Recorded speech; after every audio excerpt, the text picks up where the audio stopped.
If you're reading this, you must be in dire need of a change. The same thing happened to me long ago. I lost sight of what mattered most in life, real connections with other people and nature. So I dropped everything and moved to the place I truly belong. Hey fellas and lovely viewers, it's Storm. Have you ever wanted to sell your soul to a sterile, greedy corporation and slave away for 50 years of your life just to be paid minimum wage at best? For once I can genuinely say, me neither. Unfortunately, this is the reality so many people live in. So let's talk about Stardew Valley. Stardew Valley is an open-ended farming simulator by Concerned Ape, first released in 2016, where the protagonist, a burnt-out employee working for the mega corporation Joja, inherits their late grandfather's farm in, you guessed it, Stardew Valley. Your goal is to live off the land, make big bucks, and help make this little village a better place. When starting your Stardew Valley journey, you'll eventually face a big decision that changes the course of your entire playthrough. The game itself has two main routes. You can choose to restore the community center with the help of apple-shaped spirits called the Junimos for the sake of the local economy, or selling your soul again to a corporation who caused your mental breakdown for the sake of convenience. But is it as simple or as clean as that? If you look at the video's runtime, you have your answer. First, let's see what are the main differences between the two routes. You basically get the same thing, but the devil is in the details. And those details influence your experience, rewards, and moral choices that shape how your farm and the town evolve. I'll start with the community center route as it's the one I personally prefer. If you repair the community center, you refuse to buy a Joja membership and have to gift bundles to the Junimos with various crops, forageables, mined goods, fish, animal produce, food, or money in order for them to fix the center and various other bonuses in the valley, such as the bus line, the mine carts, which give you fast travel, the bridge to the quarry, or your greenhouse. Gameplay-wise, this is how you'll be able to experience most of what the game has to offer in terms of mechanics, and is a route of discovery and hard work. The scenic route, if you will, as it takes multiple in-game years to complete, and some items are luck-based, like rare fish or seasonal crops. If you buy a Joja membership, you need to give your money to Morris for the Joja improvement plans, which also fix valley infrastructure, like the quarry access and minecarts and greenhouse, etc. In this case, the community center is turned into a Joja warehouse. Gameplay-wise, it's a quicker way to access everything in the valley and is a route of convenience. You also get access to an auto-petter, which negates friendship decay with animals in a coop or farm. The fast lane, if you will. However, in this route, Pelican Town feels more corporate and less personal. You lose the heartwarming Junimo scenes and it feels less rewarding for people who like exploring. I am not a Joja truther, but I decided to give it a shot out of curiosity, just to feel something, and to give me an excuse to romance Maru again.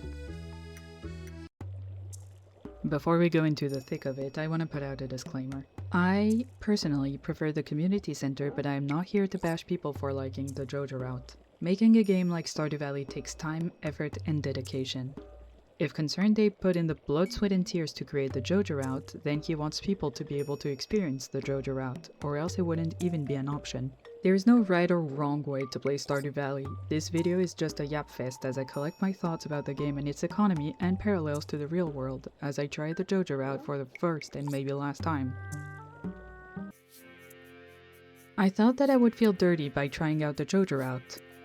It's silly, isn't it? They're only pixels on a screen and lines of code, but I created this new farm, got my parsnips, and got to work, knowing very well that I will be selling those to fund Joja's expansionist commercial empire. There's a reason why the community jokes about selling your soul to Joja. You work as a bottom-of-the-pyramid employee doing who knows what in front of that computer screen for 8 to 12 hours a day in a grey open space/warehouse. The monotony and exploitative conditions are soul-killing and actually killing too, as someone has been dead for a while and nobody cared to help as it died at work. Nobody even contacted their family for burial arrangements, probably to avoid a lawsuit. And some of the naysayers may think that there is no corporation that could be so evil. To that I say, you are a naive little person. My condolences to their family, but an Amazon worker suffered a heart attack. Despite having someone on deck who was trained to give CPR, she was barred from doing so and was told to get back to work. That mine died. Let that sink in. But the issue, and mega corporations' highway to the big bucks, is that they sell convenience. The real world parallel is selling products for dirt cheap while people work on a terribly low payroll, and all the profit goes into the pockets of the shareholders. Might I remind you all that the minimum wage in Stardew Valley is 5 gold per hour. Unless Stardew Valley has no minimum wage and that is just the base price for Joja Mart workers, which is also a possibility, as not every country has a minimum wage either, usually to the detriment of the employees' well-being, because employees will refuse to go over a certain price to maximize profit for the shareholders. Now that I think about it, for Morris to be so loyal to his job and the Joja Corporation itself, he probably must have invested in Joja. He doesn't own Joja, or else he would not be working. He would be slamming back shots in a private jet with other abusive multi-billionaires. We all know the ones. Morris is a manager, a middleman, the one Karens within asymmetrical cut call for when they stubbornly refuse to acknowledge that their coupons have expired 5 months ago. He has no personal attachment to Joja, as if you're the manager, it's just your job, not your life's efforts. Ergo, back to my original statement, I am sure that he owns shares, or that someone he knows and appreciates owns shares of Joja. To put this 5 gold quote-unquote minimum wage into perspective, if you sell a piece of hardwood, you made as much money as if you slaved away for 3 hours in the local Joja Mart. But when you play the community center route, you have another issue, and that is monopoly. I will be using the 3 first Merriam-Webster definitions of monopoly for the purposes of this video. 1. Exclusive ownership through legal privilege, command of supply, or concerted action. 2. Exclusive possession or control. And 3. A commodity controlled by one party. Despite Pierre's shop still being open when you play the Joja route, I'm not saying that you do not have monopoly when you play Joja either. We don't know what other megacorps are in the Ferngale Republic, and it's very possible that Joja has snuffed out every other supermarket in the industry. The best brand example in the real world would be Coca-Cola, which you can find everywhere, even in the middle of the desert. It might be the same in other countries, but where my creator lives, the entire country has a phenomenon that we call the death of city centers. Because of the convenience of online shopping and the prices megacorporations offer which small businesses can't compete with, up to half of a city center's commercial space is left empty, which only accentuates this phenomenon like a never-ending spiral. People like Joja for their prices, which snuffs out other businesses which bring more people to Joja.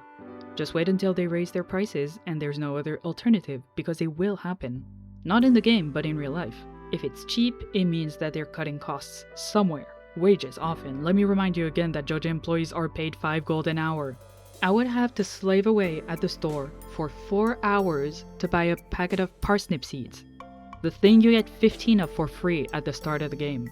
However, if you go for the community center, Pierre becomes the only grocery store in Pelican Town.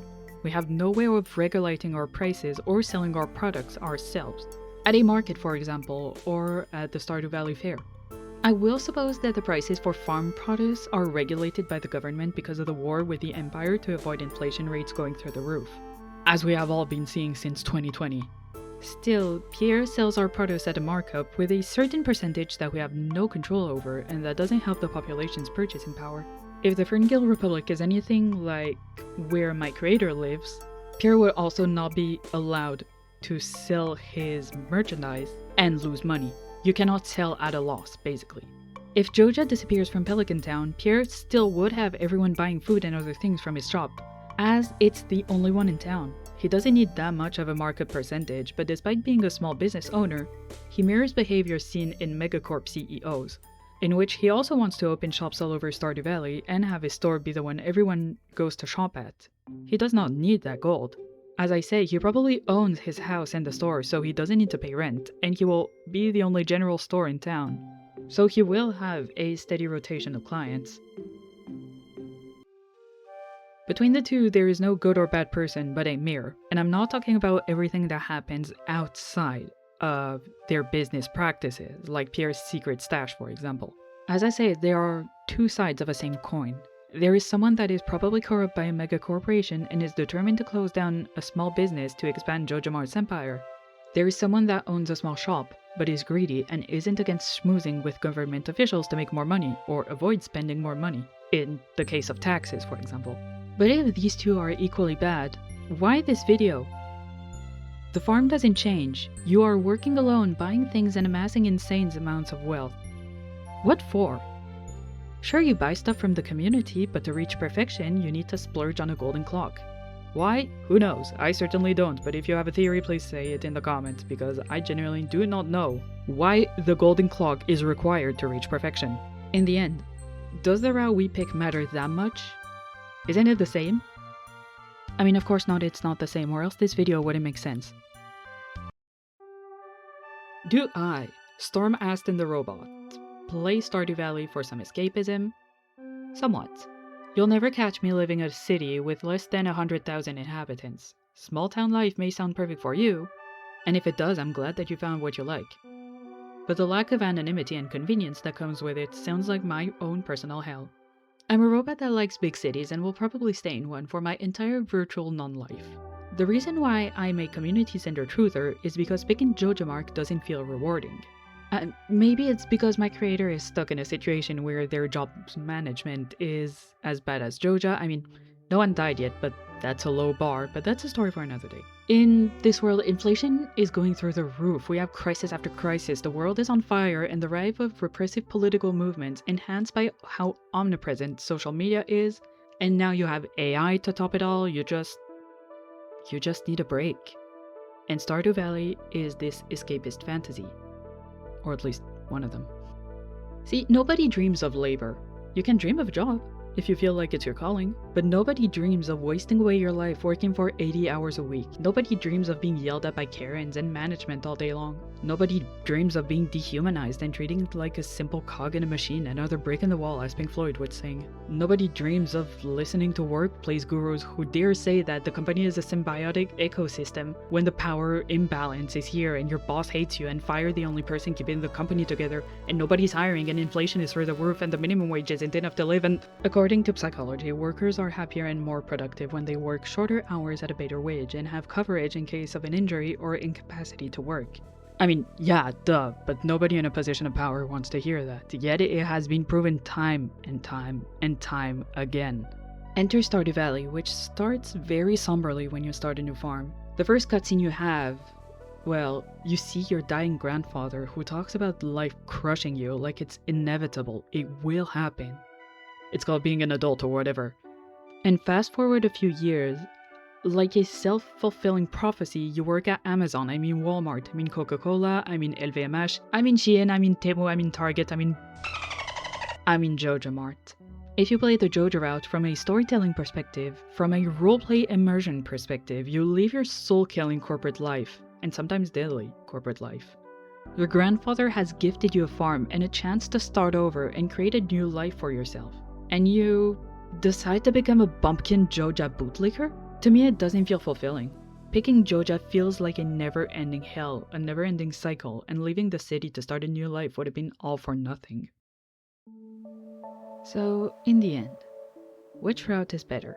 That depends on your gameplay style and point of view. Either way, Stardew Valley stays a sort of grounded, low-fantasy, low-2000s technology game. You will still unlock everything you need or everything you want at your own pace. Go to the mines, unlock the skull caverns, participate in festivals, find walnuts in Ginger Island, become besties with Krobus. Once again, the best route depends on your playstyle and the atmosphere you prefer. Choose Joja if you like to get money and unlock minecarts in the desert quickly. It's the more realistic and convenient route of the two and reflects the rat race a lot of us must partake in daily. Choose the community center if you want to experience everything the game has to offer. It's the route for escapism, for power fantasy of single-handedly telling a mega corporation to shove it and removing it from their home village. There is no best or worst route. Even though I prefer the community center because mega corporations can get fucked. With Stardew Valley turning 10 years old a little while ago, this video has been in the works for a while, mostly due to my issues with the video that shall not be named, but I'm still very happy about it. Regardless, I hope you all liked it. With this video coming to a close, I just want to say thank you Concerned Dave for your passion, your dedication to never charging for an update, your love for the world and its characters and the art of crafting video games, your tenacity, your positive attitude, and your— oh fuck, you made Clint romanceable, never mind. I'm curious, who's your favorite bachelor or bachelorette? Please start the Bachelor Wars in the comments. I want to hear everyone yap about their favorites. Yes, plural. With that being said, let's meet up again whenever I upload next, you bunch of beautiful people. Please remember to like, comment, subscribe, boost the video, etc. You know how all of this works, and I'll see you around the internet, fellas. Have the loveliest of lovely days.